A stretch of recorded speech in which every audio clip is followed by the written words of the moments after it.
1973년도에 입학해서 뭐 입학식도 하고 뭐 친척들 그 당시에는 뭐 다 하면 친척들도 오고 그랬으니까 사진도 찍고 뭐 그랬던.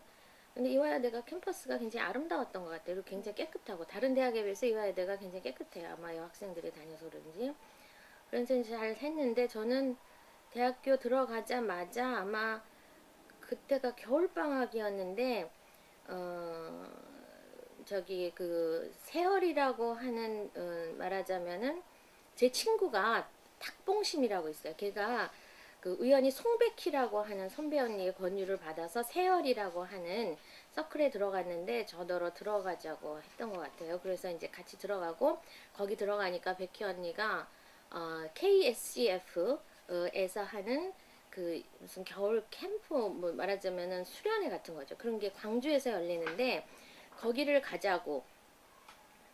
그래서 거기를 갔어. 아, 그거는 대학교 2학년 때 1학년에서 2학년 넘어가는 겨울방학이었구나. 그렇게 했어요. 그러니까 1학년, 대학교 1학년 때는 뭐 보통 그냥 별로 생각 없이 그냥 미팅 하면서 그렇게 지냈던 것 같아요. 근데 이제 겨울방학 때 그 백희 언니가 소개하는 그 말하자면 광주에서 열리는 KSCF 대회인가 거기를 가서 말하자면은 이제 처음으로 학생 운동하고 일종의 참여를 하게 된 거죠. 그래서 그때 당시에 뭐 김은혜 언니도 거기 와 있었고 굉장히 많은 사람들이 와 있었던 건데 근데 이제 들었던 특강으로는 김지하 씨가 그때 당시에 특강을 했는데 뭐 여하튼 대부분은 그 지역 감정 하지만 제가 들은 기억으로는 그 호남 사람들이 겪은 여러 가지 한과 억울함에 대해서 그분이 굉장히 문학적인 소양이 뛰어나신 분이 굉장히 문학적으로 그래서 그 골짜기마다 피 맺힌 무슨 그런 거가 있다 뭐 그런 것도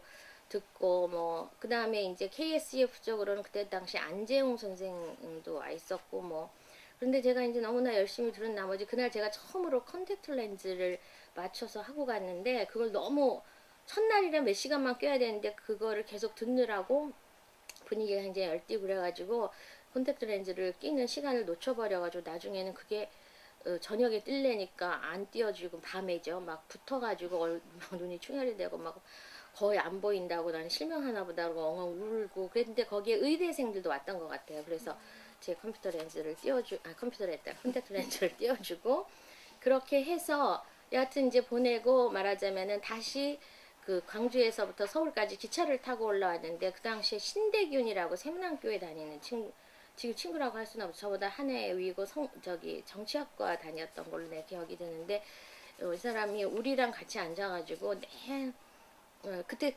눈이 막 내려와서 이제 기차를 타고 올라오는데 우리한테 그 노래를 가르쳐 댄서의 숨장을 가르쳐 줘갖고 제가 그때 당시에 그 노래를 지금까지도 그 노래 굉장히 쉽고 또 뭐 그래가지고 제가 18번이 돼버렸어요. 근데 어쨌든 그렇게 배우면서 뭐 우리한테 이 조국의 앞날에 대해서 생각을 해야 된다. 그리고 뭐 주로 이화에 대해서는 4.19 때도 같이 참여하지 않은 대학으로 굉장히 많이 비난을 그때 했던 것 같고 뭐 예, 뭐 그랬어요. 그래가지고 이제 와서 그때부터 제가 말하자면은 세월이라고 하는 서클에 굉장히 이제 열심히 그 말하자면은 참여를 하게 됐는데 세월이라는 서클에 들어가 보니까 그때 이미 세월이라는 서클에 들어가면서 백희 언니가 우리 보고 제일교회를 가보라 그랬어요. 제일교회. 그래서 제가 제일교회를 거기에 박형기 목사님이라는 아주 거목이 때 송백희 언니가